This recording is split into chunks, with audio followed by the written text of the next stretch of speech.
جیسے کہ ہم نے دیکھا ہے پاکستان میں بہت سارے لوگ ڈرگس کرتے ہیں، لائک ایک اسپیسیفک اماؤنٹ میں کرتے ہیں. رات کو اگر ڈرگس کی پارٹیز کی تو صبح اگر وہ اٹھتے ہیں تو فریش ہوتے ہیں، اپنی ڈیلی لائف بھی ان کی جو روٹین ہوتی ہے وہ صحیح جا رہی ہوتی ہے. یا اگر ہمارے پاس فیملیز آتی ہیں تو وہ بھی یہ کہہ رہی ہوتی ہیں کہ میرے دادا پردادا یا چاچو یا ماما جو بھی ہیں وہ بہت عرصے سے نشہ یوز کر رہے ہیں، انہیں کبھی کچھ نہیں ہوا، مجھے یہ سب کیوں ہو رہا ہے میرے ساتھ. تو ہمیں یہ تو آئیڈیا ہے کہ جیسے کہ 80% لوگوں کو ڈرگز افیکٹ نہیں کرتی ہے اور 20% لوگوں کو کرتی ہے. تو میرا سوال آپ سے یہ ہے، کیا مسئلہ نشے میں ہے یا جسم میں ہے؟ بڑا امپورٹنٹ کوسچن ہے. عمومی طور پر روزانہ یہ سوال مجھے سننے کو ملتا ہے، اور روزانہ کسی نہ کسی لیول کے اوپر میں یا میرے ساتھ کولیگز جو ہے نا اس کا جواب دے رہے ہوتے ہیں کہ بہت سارے لوگ ڈرگس کا استعمال کرتے ہیں تو ان کو کوئی پرابلم نہیں ہے، تو اس خاص بچے کو کیوں ڈرگ سے پرابلم ہو رہی ہے، یہ خاص بچہ جو ہے نا کیوں نشے کا عادی بن گیا ہے، یہ خاص بچہ کیوں نفسیاتی مریض بن گیا ہے، یہ خاص اسپیسیفک بچہ کیوں ہاسپٹل کے اندر ایڈمٹ ہوا ہے. بہت سارے لوگ ڈرگس کا استعمال کر رہے ہیں تو ان کو تو کوئی پرابلم نہیں ہے، اس بچے کو کیوں پرابلم ہے. تو یہ جو سوال ہے یہ تقریباً میری زندگی میں تو روزانہ ہی آتا ہے، اور کسی نہ کسی لیول کے اوپر روزانہ ہی اس کا جواب دیتے ہیں. اس کا سادہ سی ایک ایگزامپل ہے کہ سارے لوگ نشے کے عادی نہیں بنتے. ایسا ہی ہے، ایک خاص ایک اماؤنٹ ہے لوگوں کی، ایک خاص تعداد ہے لوگوں کی جو نشے کا عادی بنتا ہے. بالکل. اور اس کی بنیادی وجہ یہ ہے کہ نشہ جو ہے وہ انسان کے اپنے جسم کی خرابی کی وجہ سے پیدا ہوتا ہے. ٹھیک ہے. جسم کے اندر خاص طرح کی کیمیائی تبدیلیاں آتی ہیں جس کی وجہ سے ایک خاص بندہ نشے کا عادی بن جاتا ہے اور دوسرا بندہ نہیں بنتا.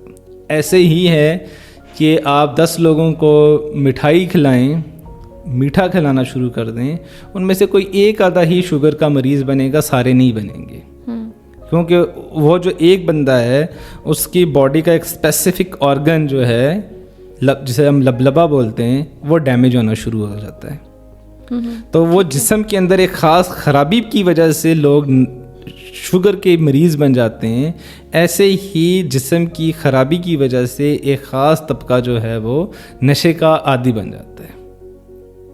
جیسے کہ ایک سمپل سادہ سے میں اس کی ایگزامپل سے اگر آپ کو وہ دوں اور اس کو سمجھانے کی کوشش کروں کہ ہمارے گھر کے اندر ہر جگہ کے اوپر فلٹر پلانٹ لگا ہوتا ہے. فلٹر کا مطلب یہی ہے کہ پانی کو کلین کر کے ٹیپ میں بھیجنا اور وہاں پہ ہم اس کا استعمال کرنا ہے، چاہے پینا ہے یا کھانا بنانا ہے. ایسے ہی ہماری باڈی کے اندر بھی فلٹرز ڈفرینٹ لگے ہوئے ہیں جو ہمارے بلڈ کو کلین کر کے جتنے بھی اس کے اندر کیمیکلز ہیں ان کو کلین کر کے ہماری باڈی کے اندر بلڈ کو سپلائی کرتے ہیں، اور بلڈ ہماری باڈی کے اندر سرکولیٹ ہوتا رہتا ہے، اور باقی جتنے بھی فاسد مادے ہیں وہ ہماری باڈی سے نکل جاتے ہیں، اس کا اخراج ہو جاتا ہے. اب جب ہم نشے کا استعمال کرتے ہیں تو وہ جو ایک خاص قسم کا باڈی کے اندر فلٹر لگا ہے جس کا کام ہے بلڈ کو کلین کرنا، اس کے اندر خرابی پیدا ہوئی ہوتی ہے، اور وہ خرابی جو ہے وہ پھر باعث بنتی ہے ایڈکشن کی، ڈپینڈنسی کا. پھر ہم فزیکلی ڈپینڈنٹ ہونا شروع ہو جاتے ہیں. تو اگر آپ 100 لوگوں کو ڈرگس کروائیں گے تو ایک خاص تعداد کو کوئی پرابلم نہیں ہوگا کیونکہ ان کی باڈی اسٹرانگ ہوگی، ان کا باڈی کا جو امیون سسٹم وہ بہتر ہوگا، ان کی باڈی کے اندر کسی قسم کی کوئی کیمیائی تبدیلی نہیں آئے گی، ان کا باڈی کا جو فلٹر پلانٹ ہے وہ بہت اچھا کام کر رہا ہوگا اور ان کی بلڈ کو کلین کر دے گا. اور ایک خاص تعداد ہے جو بعض لوگ کہتے ہیں 30% ہے، بعض لوگ کہتے ہیں 10% ہے جو نشے کا عادی بن جاتی ہے. تو پھر وہ کال کر کے پوچھتے ہیں یار وہ جو بہت زبردست قسم کا آپ نے مجھے کیمیکل کروایا تھا نا وہ تو بڑی کوئی مزیدار چیز تھی، تو وہ مجھے واپس چاہیے. ٹھیک ہے. کیونکہ اب باڈی اس چیز کی عادی بنتی جاتی ہے، اس کو اس باڈی نے اس چیز کو ایکسیپٹ کر لیا، قبول کر لیا، کیونکہ باڈی کے اندر کوئی نہ کوئی جسمانی طور پر خرابی ہے. تو وہ خرابی بیسیکلی پھر ہمیں ایڈکشن کی طرف لے کر جاتی ہے. ٹھیک ہے.